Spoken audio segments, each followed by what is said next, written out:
Being invincible for 6 hours around Paul Ricard is no easy feat. Welcome everybody to the start of a brand new season of GT World Challenge Europe powered by AWS. It is our first endurance race of the season and it is a 6-hour blast from hopefully sunshine into the darkness, although we hear there are 1 or 2 spots of rain in the air as we get set for qualifying. It's the usual format, 3 parts to the qualifying session, the grid based therefore on the combined average of the 3 drivers, David Addison and Joe Osborne. Trackside, Alex Le Gris will be in the pit lane, and very shortly the cars are going to come pouring out on track, ready to start to give us an idea of what the grid may look like. Although this is the first European race of the season, GT World Challenge has been busy across the globe. Earlier today, the first GT World Challenge Asia race took place, Porsche victorious at Sepang. We've also had races in Australia where honours have been shared between Ferrari and Audi, and in America as well, where Mercedes, AMG and BMW have done the winning. So we've had 5 races thus far globally in GT World Challenge, and 5 different manufacturers taking the wins therefore. Can we make it a 6th different manufacturer here? There are 10 to choose from, and it's a very strong lineup indeed. The Paul Ricard circuit then, with that long blast down the Mistral straight. For the drivers, Joe Osborne, it's quite a lap. Yeah, it really is. 15 corners, 5.8 kilometres, and that Mistral straight, we're just into turn 10 there. End of the lap, sector 3, very technical, so you do get different strengths for all of these cars out there. Some fast bits, some twiddly bits, and that very slow, almost first gear final corner, the Virage du Pont, that tight right onto the pit straight. You did need good drive off that corner, of course, and then you need lots of grunt in a straight line. The pit straight itself is long, but the Mistral just seems to go on forever. Yeah, 1.8 kilometres long, and we were getting the VMAXs yesterday in the cars, 284 kilometres an hour for the Mustang. The Ferrari was actually the slowest, as we see in shot here, 275 kilometres an hour, so 9k delta, but that Ferrari is very quick over the lap. That is the beauty of balance of performance. Is this a circuit that you need grunt or aero or both? Both, and it depends what you need at what particular time. You would rather give up grunt for lap time, so in qualifying the grunt won't hurt you, but it's the polar opposite in the race. If you've got a fast car over a lap but you don't have the top speed to overtake on the Mistral, you're then just penned up behind these cars. So we look into the Lamborghini drivers getting their belts on, final adjustments, a lot of sort of apprehension. Before this first qualifying of the season, you never really know where you are in the food chain until that green light flicks on at pit exit. Really good to see Paul Ricard looking so busy for qualifying.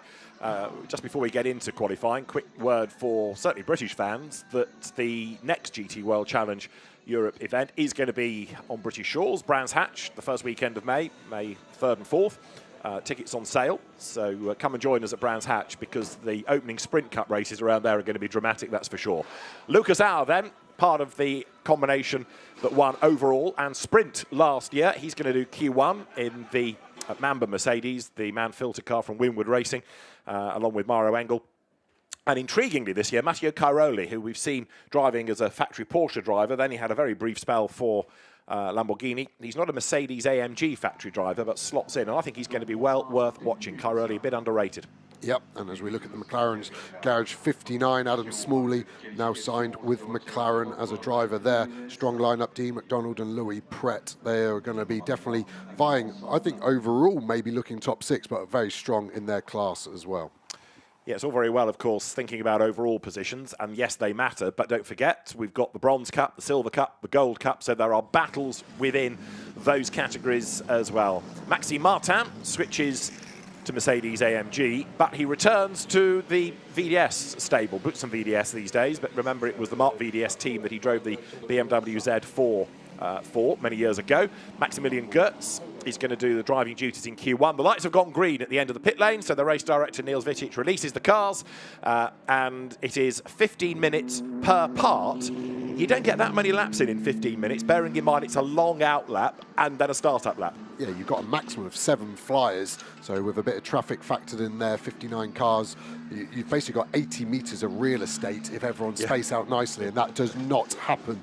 And what you're seeing here is a split strategy. Some people going out while the track is quiet at the start. The negative is that these cars, when they leave, maybe on an out lap, when they're on a flyer, so you trip over each other. These guys are looking like they're going to go at the end of the session, which is kind of the racier strategy. The problem is there, a red flag towards the end of the session, race director may not reset start. So there are so many factors at play here, but having 59 cars on the grid, the second highest amount of cars we've ever had for an opening round of GT World Challenge powered by AWS, is absolutely incredible. And yes, it's all very well saying, yeah, but it's a 6-hour race, doesn't really matter where you start. But it does, because if you're in the middle of the pack, especially with that pinch point of turns 1 and 2, you could find yourself roughed up, damaged car, be out of the race. Yeah, and the camera there at turn 5, there's a few dots of rain on there. So if that's coming in, that's a consideration. All the teams will have their weather radars on the go. But here with the Mistral wind, it blows in so quickly off the Mediterranean. It almost hits this first bit of higher land, and suddenly it can just absolutely bucket it down. And it looks like everyone has blinked at a similar time, haven't they? We've nearly 2 minutes into this session as everyone is leaving the pit lane. Everyone will be on the same tyres. Everyone has to use 3 sets of brand new tyres in this qualifying session, so no split strategy tyre-wise for us to pay attention to. You can't refuel, so the cars get lighter, of course, as you get to Q3. So in some respects, you'd anticipate to have your fast S driver in there, but it doesn't always work out that way from the teams. There you're looking at the combination that won at Spa last year in the CrowdStrike 24 Hours of Spa. Marco Sorensen, Mattia Drudi, Nicky Tim back for a full season this year. More cars pouring out on circuit. And to illustrate Joe's earlier point, as they do, others behind come across cars leaving the pits as they start a flying lap. Yeah, and actually look offline to the inside the corner there, all the debris, the marbles. We've already had GT4, GT2 and some Super Trofeo out, so the track isn't clean. Although this is the first time we've had GT3 cars on the track, it isn't going to be easy to go offline and keep the tyres clean. And it's a new tyre this year. Pirelli brought out the DHG tyre. We had a successful 3 years on the previous DHF, but this is a more sustainable produced tyre. So the teams are all learning that as well. There's so many factors at play in regard to all of these teams have to get on top of. Yeah, Mauro Engel apparently was saying to the German media that they're still getting to really adapt to the new tyres. So he wasn't necessarily thinking that the Mercedes AMG was going to be a pole position car, but that might just be sort of playing things down a little bit and not getting overly confident. We'll wait and see, because getting a proper handle on things in free practice or pre-qualifying, very, very difficult, because you don't know what fuel load people are on or anything like that, or what their run plan is. Yeah, exactly, and there's always a BOP strategy going on from the teams. You want to try and hide your ultimate pace so you don't get any changes, but you also don't want to let your competitors know potentially what you've got there. And yeah, at the moment we're seeing times way off. It seems like most cars are going for a prep lap, so the tyres are hot coming out the oven, so they could be ready to go, but it looks like most teams want to do that out lap plus one more and then go into their push. This BMW from Team Italia was the first car on track this season, and you can see he's actually backing off here in sector 3 coming into turn 14, trying to get the gap. He knows he's got a good gap behind him there, so that's where he needs to bunch up and then attack the next lap. Still, we've only got 11 minutes remaining. It's gone quickly. Marcello Tomassoni at the wheel of the BMW Italia Tricato Racing entry, which is overseen by touring car hero of years past, Roberto Ravaglia. So Tomassoni goes across the line, and the fastest time, we haven't got many lap times as such, but the fastest thus far is Reece Barr for Bob Neville's Team RJN in the McLaren. Reece Barr we saw in a Mercedes AMG last year. He's done a 1:57.876. Yesterday, it was Fabian Schiller in a Mercedes AMG topping free practice. It was Laurin Heinrich's Porsche topping pre-qualifying. Both of them got into the 1:54, so we're quite a way off that yet. Yeah, it's a long way off, and last year's qualifying pole in this session was a 1:53.2. So it shows you what time we've got to go as we watch Chiva through Scene, turn number 10, go on board here into Le Bousset. Really tricky corner, an apex here, but there's an apex all the way round to the right. So 2 apexes in one, you let it flow and then you pinch it back in. In qualifying, you could run that in 4th gear and the race up be to 3rd. Then into turn 12, Bender, the apex, super late here. There's a bollard on the left. You're trying to spot it. It'll come to view now. Go, full throttle. Careful of track limits on the exit. Those floppies might look inviting, but they will destroy the car. They're made out of conveyor belt. Another double apex here at 14. So kiss it, let it run, and then you can cut the inside here. Chiva struggling with understeer there. The front of the car not gripping as much as he wants into the last corner. Pont, as you called it earlier, traction so important. Pushing to the line. The line is early, it's now. So if you can go on later on an upshift, you can get rid of one of those upshift times and maybe find half a tenth or so. P1 at the moment, 54.8. I still think we're going to find a second and a half in this session. And there is the car of Lucas Auer. That lap for Eddie Chiva taken off him So the lap came up, the lap disappeared, so I'm assuming that's for track limits because Eddie Cheever's lap disappearing. So Guillaume Oliveira for Garage 59 in the McLaren is fastest. Lucas Auer on a mission then. You can see the clock ticking. Quick reminder about the graphic. Sector times are coming up at the bottom. If it's green, it is a personal best. If it's yellow, it's slower than previously. But if it's purple, it is better than anybody else. It's the absolute fastest within that sector. So it's purples that we're looking for. Green kind of your second best. Yeah, exactly. And P1 now, Kellett, James Kellett in that Paradine BMW does a purple sector 3. So can he keep improving? 54.3 for him as we watch Auer. He is just improving on his own sectors at the moment. He has a small amount of space in front, but it does look like that Audi in front isn't particularly pushing, and that's the last thing you want as a driver. Do you back out of this now and try and go again, or do you get lucky like he looked like there and got 2 cars for the price of 1? Porsche tops the times now. Ricard Leitz has gone to the top. Joseph Loke, having his GT debut, is quickest in the middle sector. So Ricard Leitz, 1:54.362 now. That's the time to beat. Let's see where Lucas Auer drops in as he comes up towards the timing line, then breaks the beam, and the number 48 Mercedes goes through.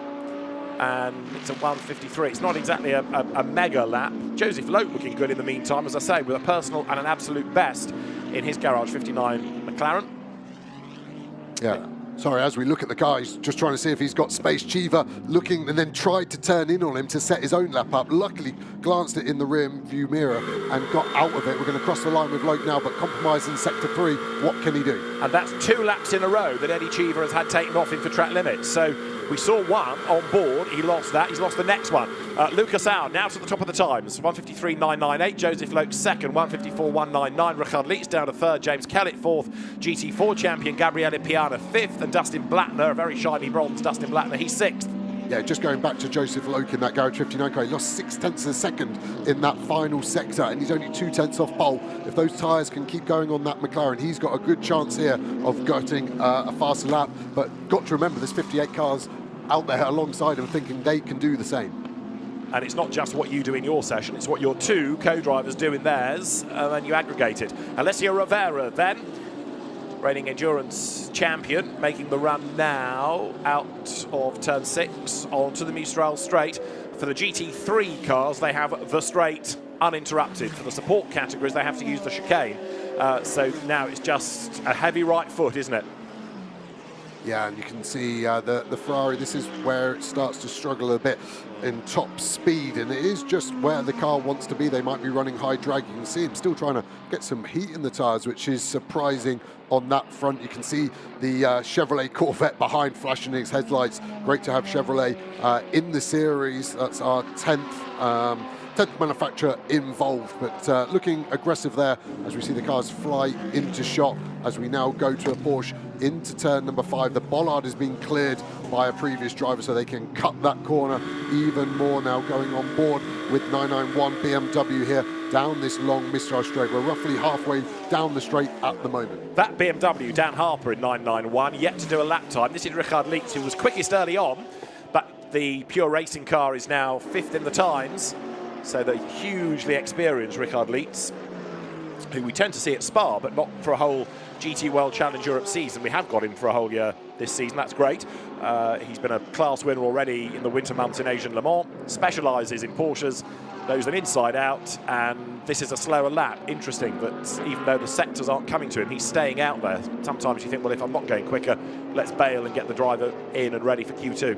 Yeah, they could be burning the fuel off, so they might have fueled it for a full session, not knowing when the tyre was going to come in and what traffic they would come across. So maybe he's just out there burning fuel, probably 2.5 litres a lap or something in that Porsche. If he's got 7.5 litres too much fuel, that's nearly 6 kilos. So it would be worth burning that off for these 2 teammates who are going to get in later on. Getting a little bit busy on that back part of the circuit, as you see the number 112 McLaren finding itself in the traffic.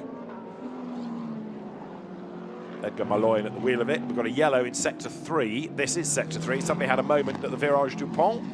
Road's clear there, so somebody has had a drama around the circuit. And if it's a yellow flag, then that's going to affect people's times accordingly. Lucas Al, still the fastest then by half a second. That's quite a margin, and that's the answer to why we've got a yellow flag, because it's a spinning 34 Aston that's trying to get going again. That's the David Pittard, Christian Cronjes, Enrique Chavez driven car. Gets going again, but a bit slowly. Yeah, it's quite a strange place where it ended up. I'd imagine that was a very long, lazy spin. It's quite late on in the corner, that seems, and normally the cars tend to go sort of stage left there with the energy and the physics at play. So I wonder if that was an out-and-out spin, or was it more of a problem with the car pulled over to go? But yeah, that's hurt a lot of drivers. Can't improve under a yellow flag, and obviously the whole of Sector 3 there was out of action for a good 45 seconds or so. So yeah, be interesting to see who that hurts. Just a bit of a shout out to P2 at the moment. Rougier and the McLaren CSA, new team to that car. They've done very well to get on top. But at the moment, Ore is 5/10 clear of everyone. That's quite a jump. We don't see that very often in GT World Challenge. So yeah, Lucas Auer tops the times. That spin from Christian Cronjes. He's back with Valkenhorst, and therefore now an Aston Martin driver. Valkenhorst, he won the Spa 24 Hours with, you might remember, a good few years ago, back in 2018. All right, Augusto Farfus then in the Rover Racing BMW, making the run now towards the end of the lap. This is another car that sort of needs to find something. 22nd is Augusto Farfus at the moment. But you can anticipate that the BMWs will be there or thereabouts at the end, won't you? Because we know that they are good, reliable, dependable, well-run cars across all the different teams. Farfus up to 14th then as he improves.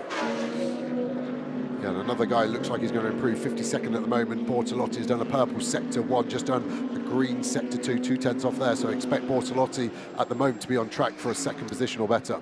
The Lion Speed Porsche there had an engine change yesterday after a fire. Because it's changed the engine, the penalty for that is having to start the race from the pit lane. So no matter where the car qualifies, it will start from the pits. Yeah, I wonder if they're going to treat this more as a shakedown then and just make sure the car's okay before the race. They could save a couple of sets of tyres that way and be in a stronger position than potentially just running qualifying for a vanity project. One of the drivers for that, Ricardo Feller, who was the sprint champion 2 years ago, no longer with an Audi manufacturer's seat, so he's looking for drives. This is Mirko Bortolotti, absolute best, personal best. He's got to beat a 1:53.646, comes up to the line, and Mirko Bortolotti goes through 54.0, and that puts him second fastest, 1:54.062, still 4:10 shy of Lucas Auer. Yeah, I mean, Auer's lap's insane. It's a long way clear, and it's almost too good to be true. I wonder if they've maybe pushed it a bit too hard, or I'd be worried as a team now. Are they at the right weight, at the right ride height?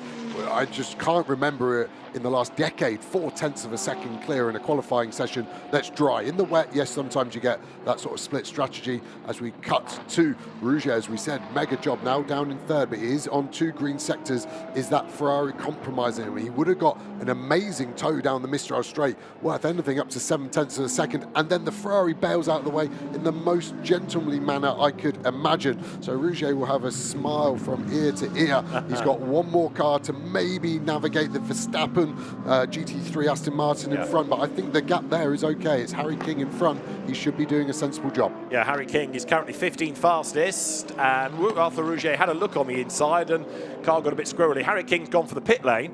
That opens the road up for Arthur Rougier, who's done 2 personal bests on this lap. So third at the moment, the CSA Racing McLaren up towards the line. He comes, breaks the beam now, and it's a 1:54.670 for him. Lost out in that last sector. Yeah, shame. It had been a strong lap there, hasn't it?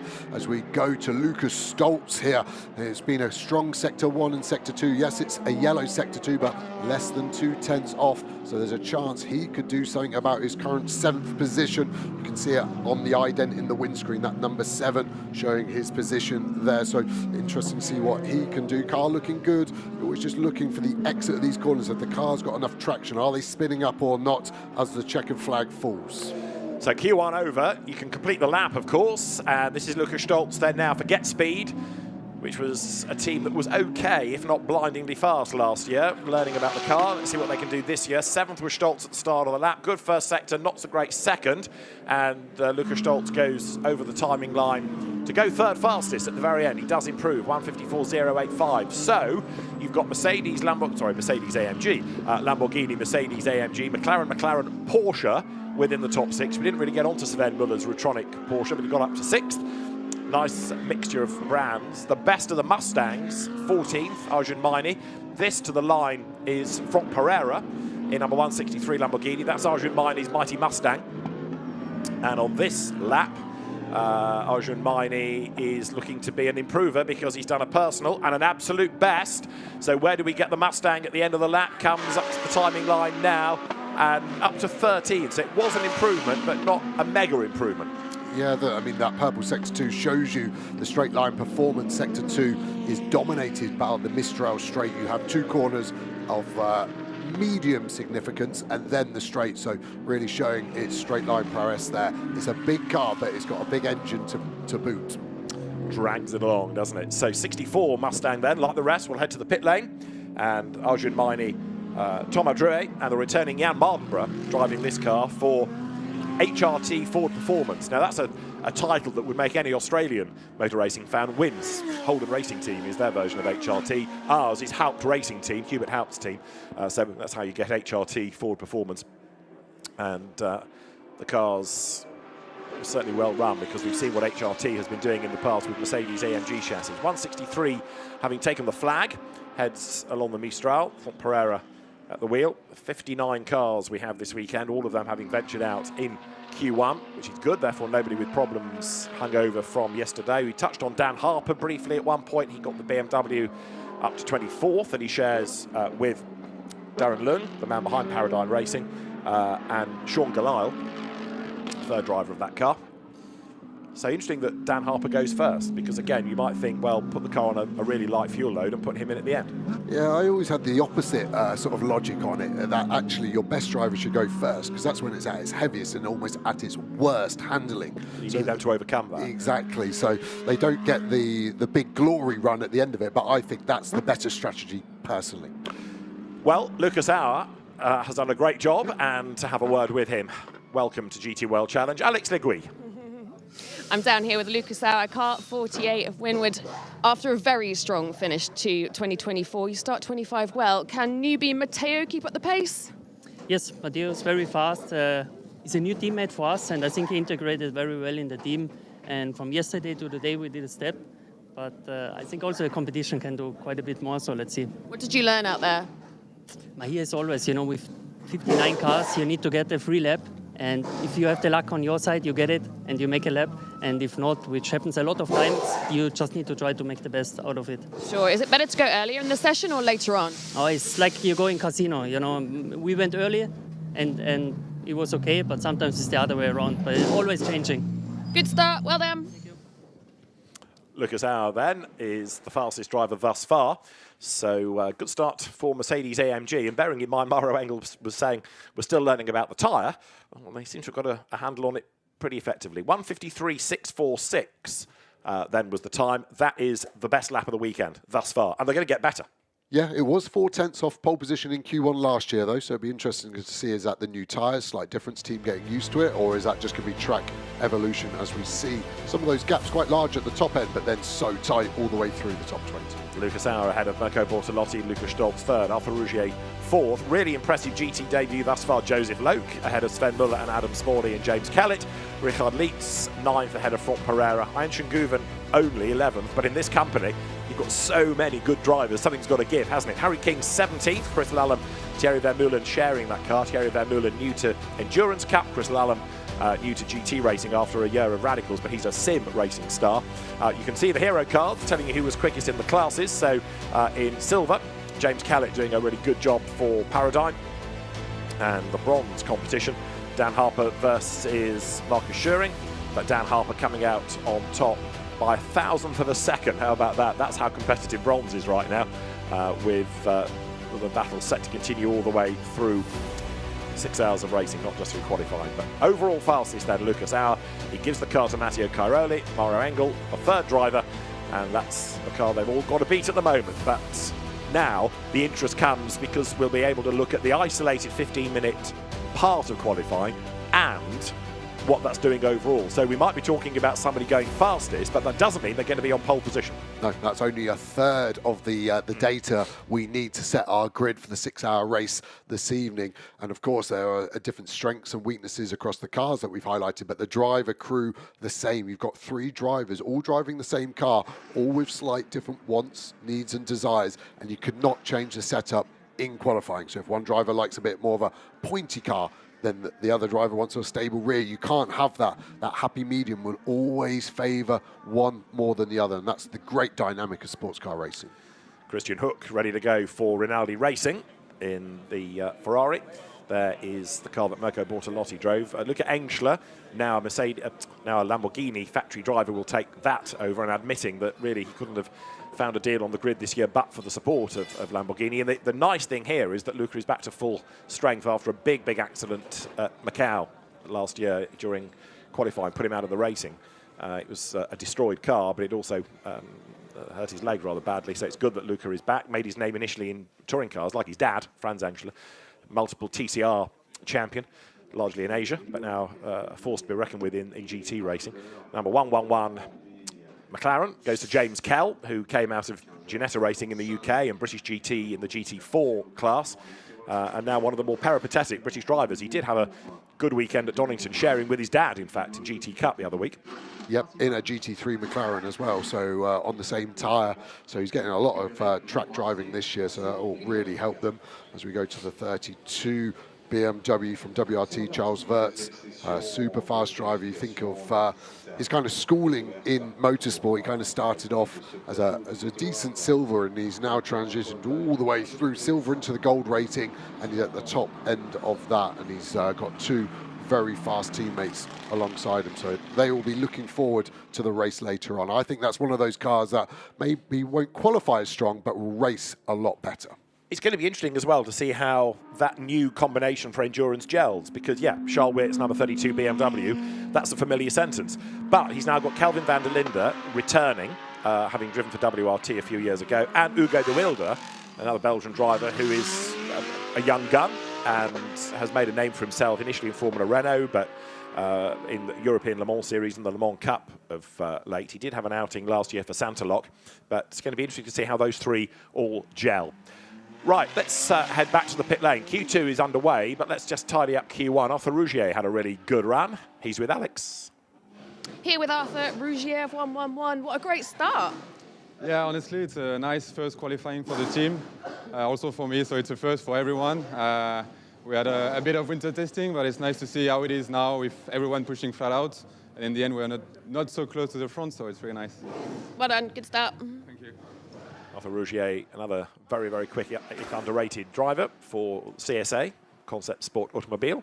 And a little bit like Joe touched on at the start of Q1, same again. Some go out nice and early, and others sit and wait and wait. Keep the tyres in the oven, getting warm. Way off wide goes the Qatari Audi. Ibrahim Al-Abdul Ghani at the wheel of it. Normally we find the Qatari drivers in Porsches, both in motorsport games and indeed in Asian Le Mans. They've made the interesting switch to the Audi, which isn't, with respect to it, the newest car, but maybe it's a more user-friendly one, except for what they've just proved at Le Beausset. Yeah, outlap there, I'm sure that they're hyped up, ready to go. Slight locking as well, can see a bit of tyre smoke coming under brakes there, so maybe the tyres aren't up to temperature. We've got a right indicator on, a bit tight into the last corner as well, so that's been an eventful outlap. Amazing to see how dirty it was offline there, the Qatari car kicking the sand up, and they obviously got a mega facility now at Lusail in Doha, so the whole Middle East, the racing scene there is coming on leaps and bounds, and we do so much racing in our European off-season now in the Middle East because they've got so many good tracks, drivers and cars starting to follow suit. Yeah, it's another point, isn't it, that the amount of GT/sports car racing now means there's barely an off-season because okay, there are seasons for European racing, but for teams, for engineers, for drivers, there's pretty much something to go and find to race in all the way up to Christmas, and then starting, what, second week of January. So off-season, what off-season? 21 gets good to go. The Aston Martin from ComTU of Nicola Bart, Kobe Powell's Jamie Day, quick Brit, who made his name initially in British GT, GT4. Jan Mardenborough in the Mustang. does look menacing, that car, and they sound just awesome. Yeah, when you were talking about Brands Hatch being our next round, and if you've got the opportunity to go to any of the 9 remaining GT World Challenge races, then getting trackside is just a different experience. Yes, it's amazing watching it on TV, and we try and portray everything as much as we can, but nothing beats being trackside and hearing these cars, 10 different manufacturers, all with different engines and configurations. It's quite the spectacle. And I would also, if you've never done it, commend that you go to the CrowdStrike 24 Hours of Spa, because not only is it an amazing race, it is also a great weekend. Once we start Thursday morning, the circuit is never still. There are so many support races and pit walks as well you can enjoy, and it's a great circuit. You can go find somewhere to watch, and the beer is just out of this world as well, as you're probably all aware. Yeah, I mean, I've been in a few cars during the race that retired early and turned it into a party. The concert, the DJs they get there, the sets, it can go from misery to fun quite quickly for driver and spectator. So it's, one of the great motorsport events in the world, Spa 24. Just take a raincoat, just in case. You never know.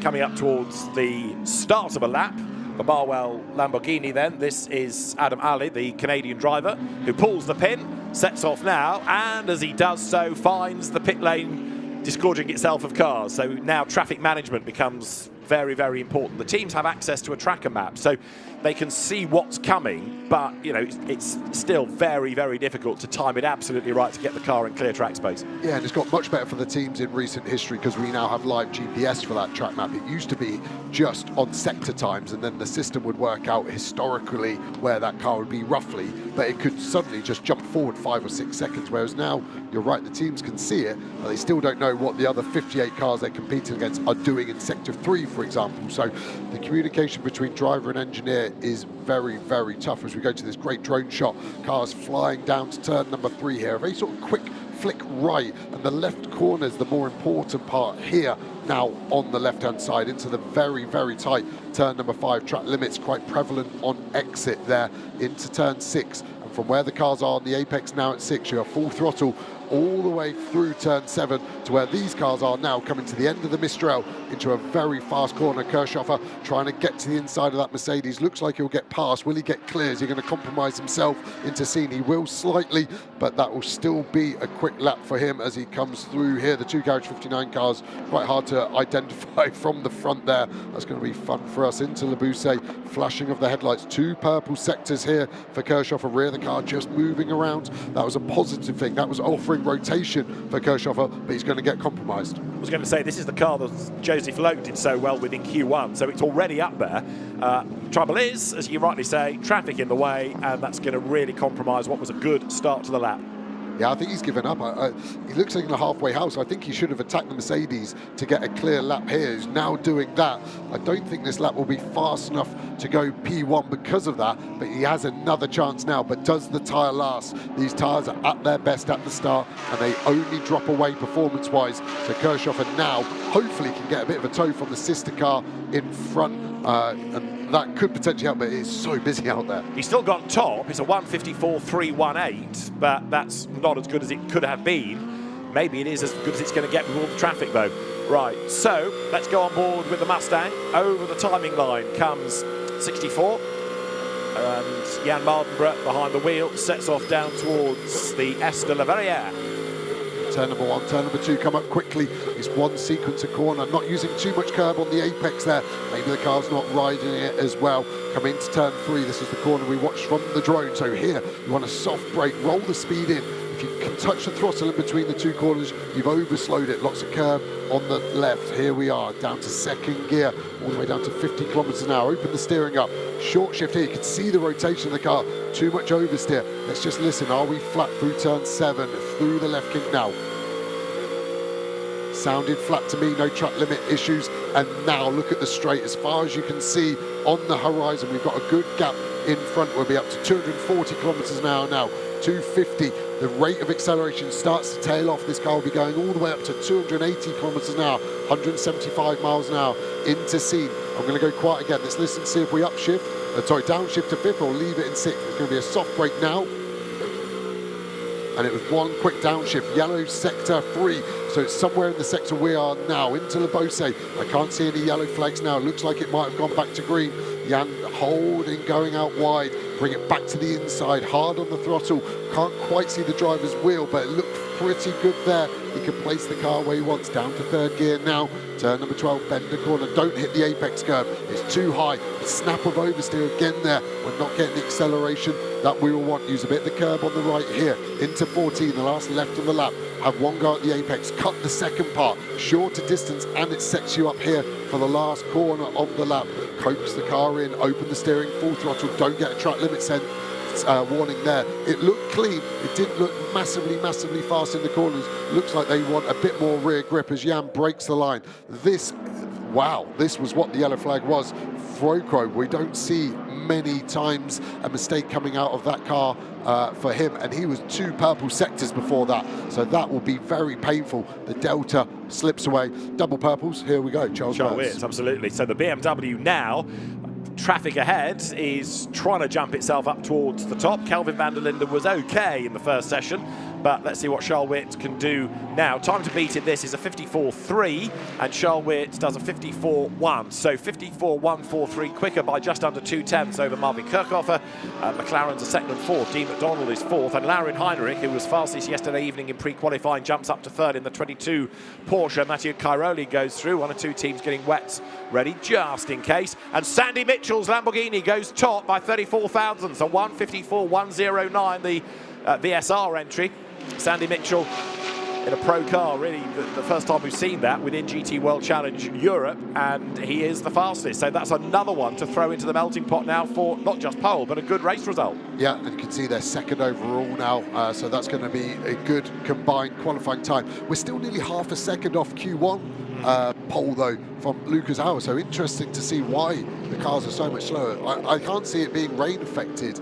The track hasn't changed that much, and maybe it was just a lap of a lifetime from Lucas Auer, as Heinrich has donned purple in Sector 1. That Porsche, a nice slippy design for the back straight, not the fastest in a straight line, but not the slowest, coming into scene. Again, look at the traffic in front of him. What's he got? He's got that Lamborghini, currently 10th fastest. Got a chance, another Sector 3 yellow flag. You've only got 5 corners to choose from there. It's not where we saw Farocco go off there, and it doesn't look like it's Labuse either, and it's gone back to green again. So a lot of these drivers riding their luck. That yellow flag would really put a nail in the coffin. The RGM McLaren with a windscreen wiper on there, so maybe we are getting some spots of rain. We are here, certainly. We'd also seen Heinrich's Porsche with the wiper on coming up towards scene. So Laurin Heinrich, absolute best, personal best. 1 or 2 thinking, maybe this is the session done, including 007 Nicky Tim getting out of the way, but he stays out, so he's looking for track space. Marvin Kirchhofer has gone back to the top, 154.077, 32 thousandths up on Sandy Mitchell, who is 34 thousandths up on Wirtz, who is 2/10ths up on Heinrich, who's 16 thousandths quicker than Dean McDonald. The margins are nuts. It is so competitive. Really is, and the wipers are coming on longer and harder, going to the Rover BMW GSE Krone, looking nice and stable there. First time back for him in GT World Challenge. Super fast Finnish driver, raced against him out in Asia and China GT. Really nice guy too, so it'll be interesting to see where he sits in the food chain at the end of this lap. We now do have umbrellas going up opposite us and people putting the hoods up, so the rain, such as it is just starting to have a little bit more of an effect. I suspect it's evaporating pretty quickly on the road, however. It's not, it might be psychological rain more than affecting them in any level of grip, and they've only got just under 3 minutes of this part of qualifying to go anyway, so they can probably brave it out. What they are hoping, no doubt, is that 1 or 2 drivers bail, and that opens up the road a little bit. But right now, it is McLaren ahead of Lamborghini, ahead of BMW, ahead of Porsche. 4 different brands arguing over the top 4 within Q2. Yeah, and the rain on the hood of the Tempto Audi there showing the story. I would be, as a team, trying to get the drivers to come in as early as possible if they don't think they can improve, to make sure you're ready at the start of Q3. Yeah. I think start of Q3 is going to be manic. Everyone's going to rush out because the track is going to be at its best at the start of that session, and it's only going to go away. The rate of the rain and how heavy it is, I can't see it being wet for Q3, but it's not going to be an optimal surface, that's for sure. Light rain reported turn 15, which is the last corner, and turn 2. So it's that one section. It's not perhaps spread over the track onto the Mistral, although we had seen drivers on the back part of the track with the wipers on. This is Sandy Mitchell, second last weekend at Donington in the opening round of if you like, GT World Challenge Great Britain, such is the level of British GT these days. And Sandy Mitchell for VSR, the Vincenzo Sospiri squad, hustles the car through, but he's slower in sectors 1 and 2 on this lap. Stays out, but with a minute and a half, he's got less than a lap time left in the session. This will be his last lap. Yeah, everyone going on to the last lap. Sandy checking up to make sure he's got a gap to the Runic Porsche and the Charles Wirtz WRT BMW there. But yeah, they're going against what I feel is the strategy here, is to get people ready for Q3, to give them the best chance. You might find half a tenth, but if you don't get that car out and suddenly the circuit goes half a second slower, a big slide under braking there for that Mercedes. You can see as well from the BMW, these areas of the track are going to be different at different points. Driver 2 now needs to be communicating to driver 3, where's grippier, where's slippy, what white line is bad, what racing line do you need to start to avoid. So far we've only had dry running, so all the drivers will have their racing line locked in, but as soon as the track starts to change, that migrates and you've got to find the grip, and that's when it becomes really good fun. An improvement from the irrepressible Ben Tuck for BMW, the Almanar racing car, up to 26th. And James Allen, who's never raced a GT3 car as far as I can remember, but he has been a real star in LMP2 machinery, 25th in the Optimum McLaren. Looking here then at 34, which is heading up towards the timing line, the Valkenhorst Aston Martin. We saw Christian Cronjes have his earlier spin, and David Pittard goes through 16 fastest, so that car improving out of sectors 2 and 3. Now, 22 Porsche, Laurin Heinrich has got that absolutely by the scruff of the neck. Remember, this car led at Paul Ricard last year, then had dramas in the pit lane when they left a fuel line attached and a cable attached, and it all kind of unravelled with a penalty for that unsafe release. But we know the Porsches are good round here. We know that Heinrich is good round here. He's done 2 greens. There should be an improvement on the cards. One more corner to go. Matteo Cairoli has put 48 Mercedes back to the top of the times, emulating what Lucas Auer did, 1:53.940. Laurin Heinrich should be an improver as he comes across the timing line. It is a 1:54.3, but it is only to keep him 5th within Q2. But Matteo Cairoli then up to the top, and that puts them fastest on aggregate, or remains fastest on aggregate. Kirchhoff's McLaren up to 2nd on aggregate, and Jules Gounon, who was 6th in Q2, has put number 17 Mercedes AMG up to 3rd now. Yeah, tracked up at Niederhauser. We were watching the Porsche of Heinrich, like I said, but actually Niederhauser in the Porsche, in the Runic Porsche, got all the way up to 3rd, then Gounon to motor him to 4th, so good job by Niederhauser there. Yes, yes, they're 2 yellow sectors, but they're not far off, so I expect him to finish this lap to see if he can lift that Rover BMW any higher at the moment, down in 25th place. That isn't something we'd expect of that car in these conditions. 1.2 off on their combined times. Can he lift it up? The bottom place, he does. 5 places gained, up to 20th for that car. So it is number 48 Mercedes fastest in Q1 and Q2 right now, and Matteo Cairoli might be new to the team, new to the brand, but he's certainly illustrating his pace, isn't he? The Italian, who was Carrera Cup Italy champion a good few seasons back, having had a rather torrid time with Lamborghini, finding a happy home here, and Mauro Engel will take over. So he's really got the pressure on there to try and do what the other 2 have done and be fastest within his 15 minutes of qualifying. A little bit of information passed on about what the car might feel like, what the track might feel like, but Mauro Engel, another hugely experienced, very, very experienced driver, will head to the car and get ready to go out on track. Yeah, it looked like he was pointing sort of the far end of the circuits, turn 3, 4 and 5, maybe saying that's where the rain's at its strongest, which is the opposite way to where the wind's blowing in. So maybe it's that isolated, it's not coming in from the other end of the circuit like it should be with a prevailing wind. So it's going to be difficult. Maybe the team will look at boosting the pressures a bit more to try and turn the tyre on quicker to get the chance of it. Or has the rain subsided? The umbrellas are kind of hanging around outside our commentary box. It's not pouring with rain by any stretch of measures, but it's humid, isn't it? So this is how we stand with the combined times now, and it is Lucas Auer and Matteo Cairoli's efforts putting the Mercedes at the top ahead of Joseph Loeb and Marvin Kirchhofer. Lucas Stoltz and Jules Gounon's times now putting number 17 Mercedes AMG to 3rd ahead of Bortolotti and Engschler. Muller and Niederhauser are 5th, and From Pereira and Sandy Mitchell breaking into the top 6. Kelvin van der Linde and Charles Wirtz are up to 7th ahead of Adam Smalley and Dean McDonald. Ian Guven, Laurin Heinrich 9th, and Arthur Rougier and James Kell 10th. Currently topping gold, Adam Smalley and Dean McDonald. Silver, James Callett and Pedro Ibrahim, who's also racing in GT4 this weekend, so he's very busy switching from different types of BMW.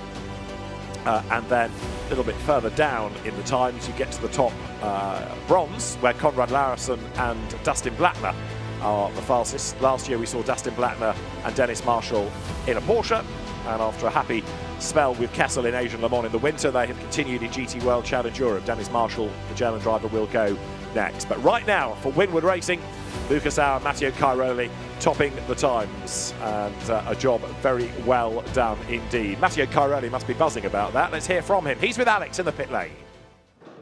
Here with Matteo Cairoli, your first qualifying session for car 48, and you nailed it. What's it like out there?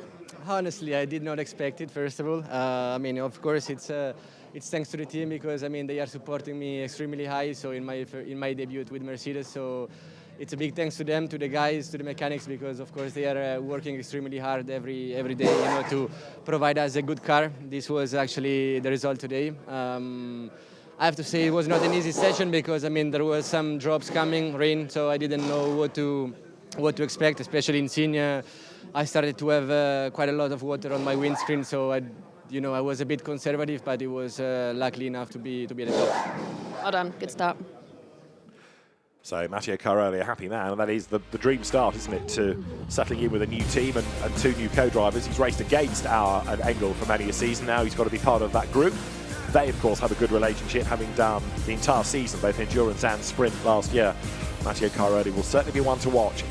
Looking ahead, it's going to be interesting to see how teams do this, whether they rotate drivers on a single stint or do double, double, double. And opinion is divided on which is better. Yeah, as a driver, I always prefer just doing a double. You're in the car for one long stint, so that second time leaving the pit, you already know what's underneath you. It's 50% less driver changes if you do doubles versus single. And it just gives you a better read of the race, in my opinion. The only thing that goes against it is fatigue. Some cars are better than others for driving ergonomics, the temperature, the airflow, all of that factors in. But I think with ambience being low, I'd be surprised if any driver in the pre-race briefing puts their hand up and says, I'm not comfortable doing a double. So I would expect most of them to do that. And then you backload the race. So you put your fastest driver last. So if there are any safety cars and it all bunches up, you've got your best shot at the end. And you then probably decide who's your safest pair of hands, depending on where you qualified to start the car. If you're at the front, top 10, it doesn't matter so much. But if you're in that mid-pack, you don't want that young hotshot going, I'm going to make 25 places into turn one. That isn't what you need at the start of a 6-hour race. Yeah, it's not a time for heroics, is it, when you've got 6 hours of racing to go. The last 15 minutes of qualifying, though, are almost upon us. Maximilian Paul gets ready to go for the Paul Motorsport Lamborghini squad. We saw him 2 years back in sprint at Hockenheim, and he looked really, really impressive. He's been a race winner in the DTM as well, which, of course, is a GT3 style championship these days, long gone from its Tourenwagen roots.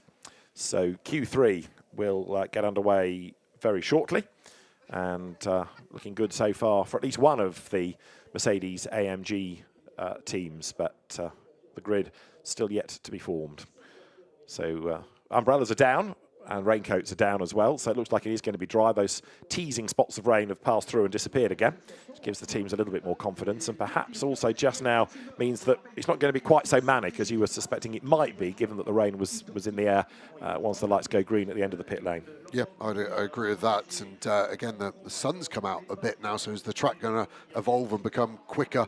The fastest session of Q1 was faster than the quickest session of Q2, which is a pretty rare occurrence. Like we were saying, the fuel load that burns off, it normally always means there's a couple of tenths of lap time delta growing in favour as the cars get lighter and lighter. There we see the overall positions for the cars there. Marcello in that 98 car is all the way down in 20th position. What can he do about that?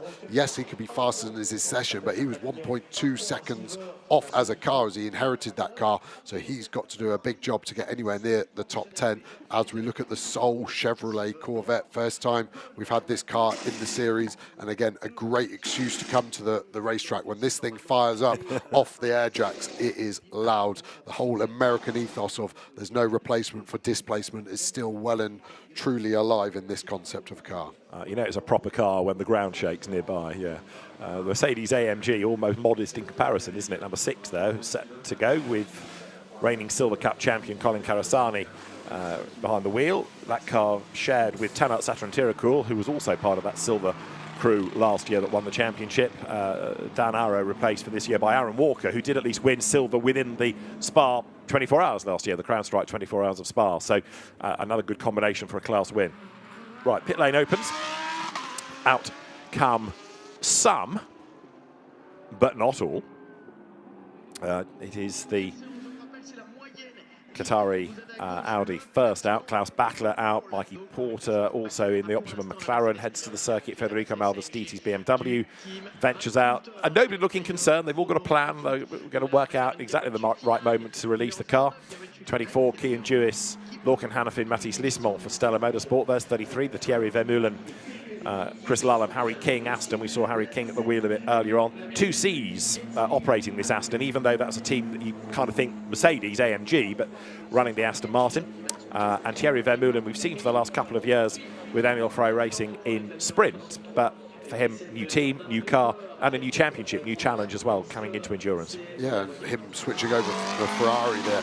Engine position is always the biggest thing as a driver. You see Caroli being fast in a Porsche, fast in an Audi, now fast in a Mercedes. It doesn't surprise me. Great drivers are great in any car, but the engine positioning is the big difference. And swapping the engine to the front makes the car a bit easier to feel on the way into the corner. The weight's more even, but you have this long boat-like feeling of where is the front of this car? It's vast. You've got a huge V8 engine in that Aston Martin sat somewhere in front of you, and then you're trying to place the car within a millimetre on top of an apex. It feels a bit of a disconnect until you start to get more laps, more experience under your belt, and then it will suddenly feel like home. It's interesting though, isn't it, seeing somebody like Cairoli jumping from brand to brand to brand over the last 3 seasons. You know, all those years for Porsche, then going to Lamborghini, now into a Mercedes AMG, because so often a driver gets pigeonholed with one manufacturer.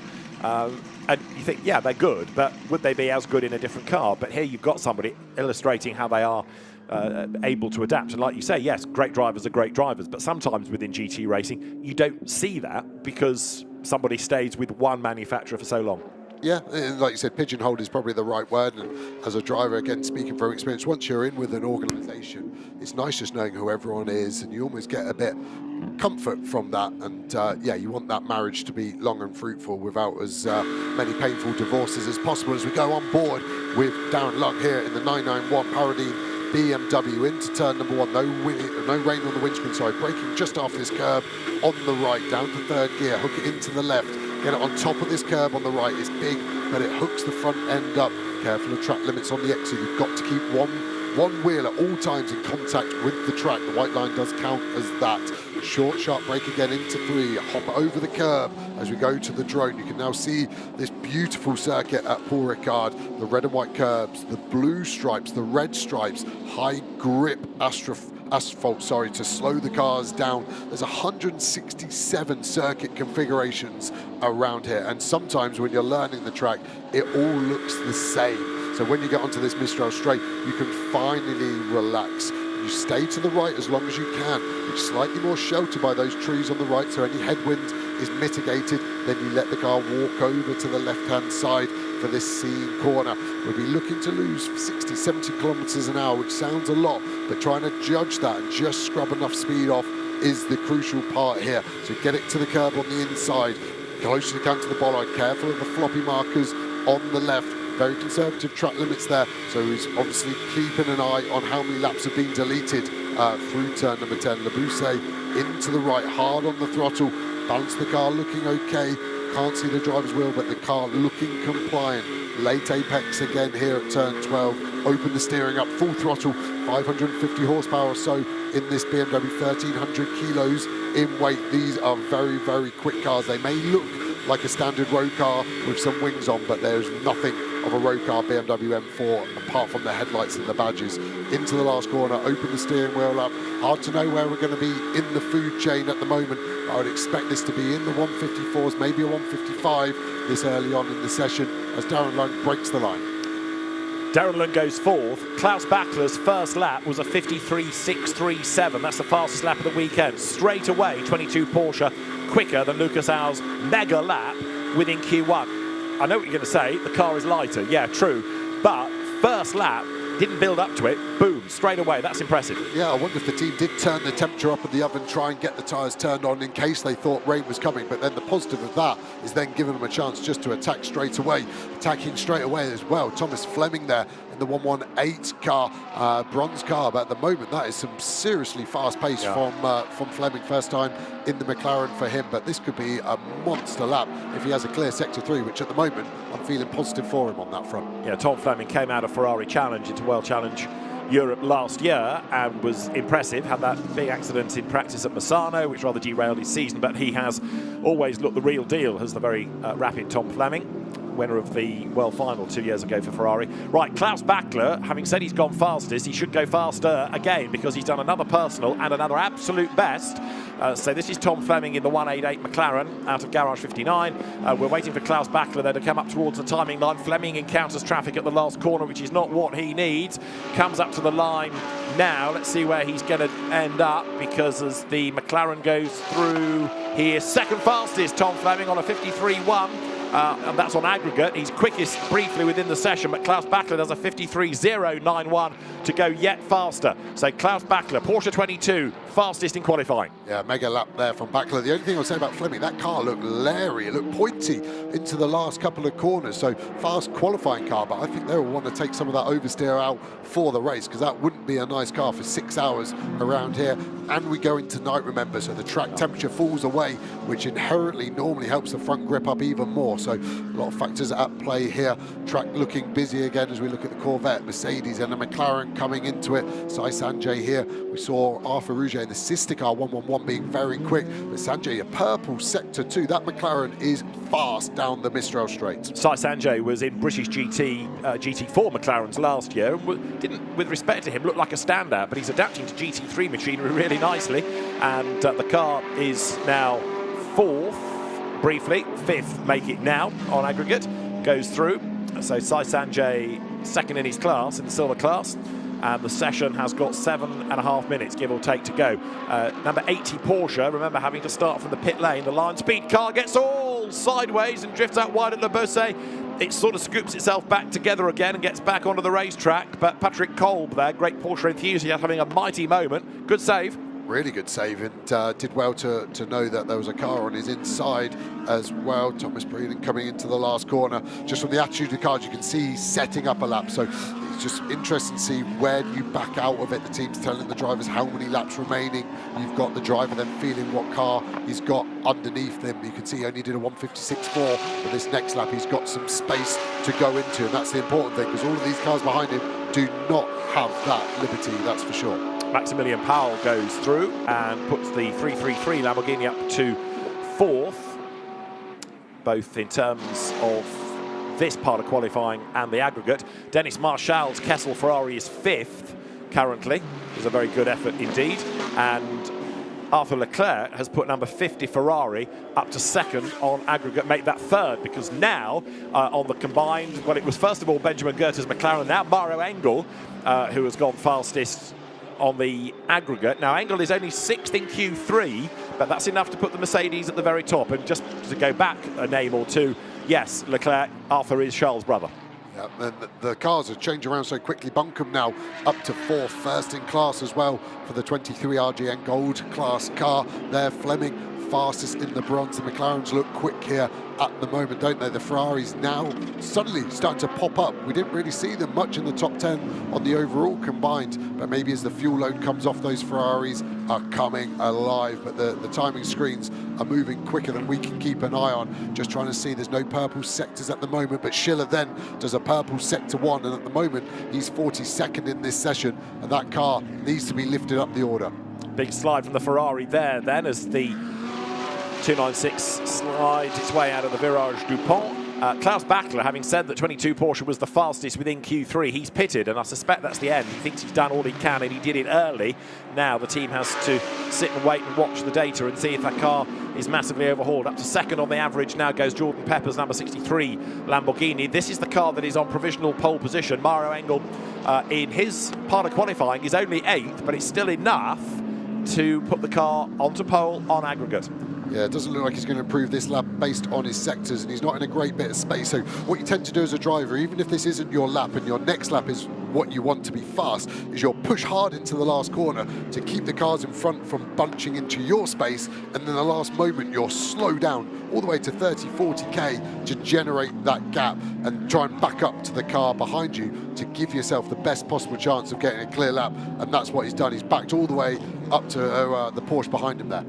The weather continues to tease the teams as well. Those spots of rain we had in Q2 now replaced by bright sunshine. It's not the warmest of Paul Ricard days, but the team's constantly having to work out what the weather might do next, and also fast forward to 6 hours, going, of course, from daylight into darkness later on, what the track temperature is. Jordan Pepper, 2 greens. You're looking at 96 at Alessio Picariello, then the Belgian driver, who is another Porsche star, and he's got the Rutronic car by the scruff of the neck with only now 4 minutes on the clock. And they're also on a mission, the Verstappen.com Aston Martin, Thierry Vermeulen at the wheel, 19th. That car is currently within Q3, so there's an awful lot still to shuffle. There's the Aston. Yeah, you can see Picariello running the left line. The shortest distance didn't improve. I think Pepper's got a chance here of taking pole overall. He's dropped to 3rd now. Schiller has popped him as we go to Pepper in this final sector. He needs to find just over a couple of tenths on his best to get the average close enough to get to Schiller and Engel in those Mercedes. Let's watch the car push to the line. He's not running to the left line, so I think he thinks he's got even more pace. He's not rolling the dice and saying it's there. Sector 3 wasn't an improvement, and he stays exactly where he was. Raffaele Marciello then for Rover Racing, BMW factory driver these days, of course, for the FIA World Endurance Championship, as well as being a welcome visitor to GT World Challenge Europe grids. Raffaele Marciello with Augusto Farfus and Jessic Krohn as his 2 co-drivers. This should be an improvement, traffic allowing, 2 greens, 2 personal best. You mentioned Fabian Schiller having got up to 2nd on aggregate. He's also done an absolute best within the first sector of this lap, so another improvement made Becker. Let's see what Marciello can do, charging up towards the timing line. Traffic all around him. The flag is just under 3 minutes away as up towards the beam comes Marciello. He will go through, and as he does so, lost out in the last sector, so he is 9th within Q3. Yeah, but he's hauled that car up from 20th when he inherited it to 13th. He's found half a second on aggregate for that car, so Marciello is the man in that BMW at the moment. The BMW not looking the fastest. He's the fastest BMW at the moment, all the way down in 9th, but he is 13 places ahead of the next BMW, so he is really punching ahead, and we're seeing lots of cars very loose out the last corner there for Pierre Guidi. It's not a huge problem over a lap, but in a race, that's going to overheat the tyre, and we go to the Mustang Drury at 36, but has done a purple sector 2 there. Where's he going to break the line now? Gets up to 28th. That car is very much a monster in sector 2, but maybe not as strong in 1 and 3 as it would like to be. There it is, towering over the low-line cars around it, and Thomas Drouet, former Ferrari and Mercedes racer within GT3, heads now down towards the Virage de l'Hôtel, turn 3, effectively the long S, this 3, 4, 5 down towards the Virage du Camp, and then that short run, traffic ahead, and that's compromised the run here, hasn't it? 32 BMW Hugo de Wilder on a slower lap for WRT. Comes now onto the Mistral straight. Thomas Drouet wants to get past. Now you'll see who's got the horsepower. Yeah, we're going to see a big switch down along in the car in front. Still another wipe going on there. I don't know if that's just some residue or a wrong press of the button, but yeah, this Mustang is just going to pop out. You then suddenly get all of the air hitting you, so you lose the slipstream effect. I think Darren Long has lifted off the throttle there. I don't think it's as dramatic overspeed as we were seeing there, but the slipstream gives you 10, 12 kilometers an hour, but then as soon as you pop out, you lose half of it, and you have to sit as close as you dare to the car on the side, as we see a celebrating Winward Racing. Schiller did get close, didn't he? But the first lap there from Lucas Auer in Q1 was really, for me, the foundations of pole position. I mean, the session isn't quite done, but so many competitive cars have pitted that Winward Racing think that's it, we're done. Mario Engel might have to acknowledge that he actually wasn't fastest within his part of qualifying, but the car will take pole position. Mauro is, at the moment, only 12th in Q3. That's a little bit of a mystery. Yeah, I'm very surprised by that. Was it the attitude of, we've got this in the bag, I'm going for a conservative lap, no track limits, keeping the car clean, or is that the pace they've got? The interesting tell will be what order do they run those drivers. For me, Lucas Auer is bang on, as we said, car going wide in the X there, didn't look like a huge problem, but for me I think Lucas Auer is going to be doing stints 5 and 6 tonight, and that's now the shift of focus, and it doesn't feel like we've got a lot of time. Race starts 6 p.m. local time, we're less than, what's that, 5 hours 10 minutes from now. It's going to come around pretty quick for these teams. Good news is that nobody has, as far as we can see, got a problem, whether it's mechanical or damage, so the teams don't have to face a rebuild and then 6 hours of racing later on. Checkered flag is out then. We'll get Simon Gachet up towards the line for CSA Racing. We've got used to seeing Simon Gachet in Audis, but now for McLaren. Breaks the beam 10th.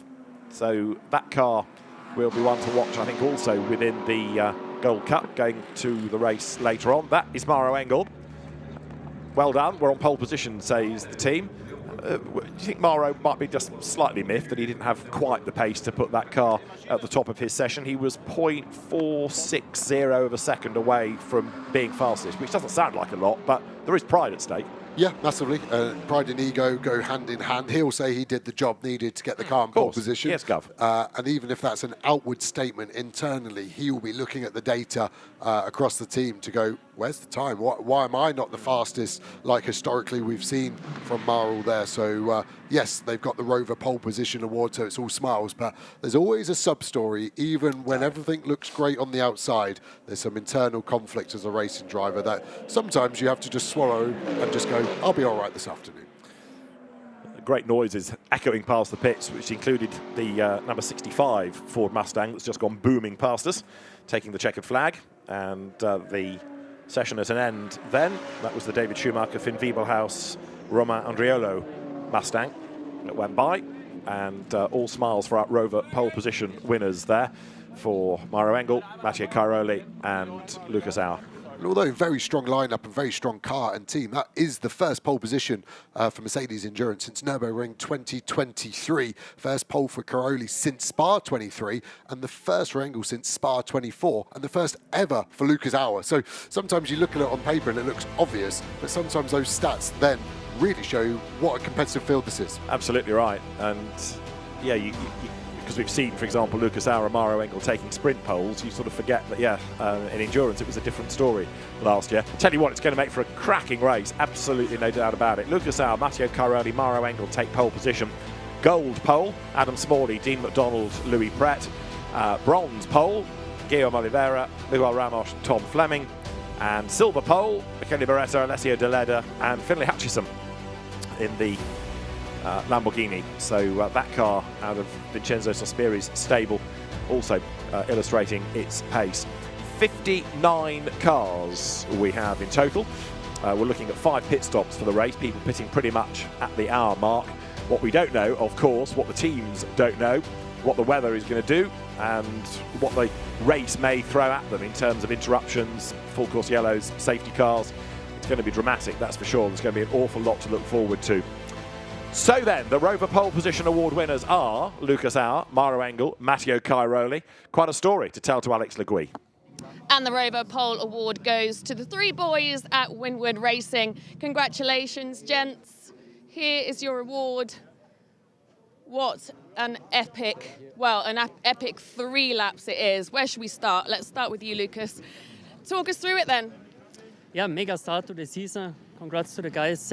Big thanks to the team. They did an amazing turnaround overnight and best starting position. 2024 champions, and you're starting the season very, very well. But talk about the pressure, Matteo. Yeah, to be honest, it was my first ever quali with Mercedes, so I didn't know what to expect, but luckily it was going. It was good. So I'm really proud of being part of the team of Winward, and as well as sharing the car with these 2 legends. It's a pleasure for me. So it's a good start into the season, and we try to keep pushing till the end.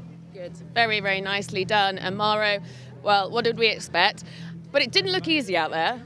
No, I mean, these guys did a fantastic job, especially Luigi in Q1, but also Matteo teeing it up. So I knew all we needed in the end was just a solid, good lap. Obviously, it's always tricky with traffic here. There was a little bit rain here and there, but just, yeah, well done to the team, because yesterday wasn't a great day for us, and they just dug deep and looked at the setup again, and obviously today, the car was mega. With a little bit of a sprinkling of rain, rain is scheduled potentially for about 11 p.m. To what extent is that going to make a difference here at Paul Ricard? Guess we'll use rain tires. Thanks. Well done, boys. Rover Pole Award then to Lucas Out, Mario Engel, Matteo Cairoli, and yes, rain to come, 59 cars on track. We're going to go from daylight to the dusk to the darkness.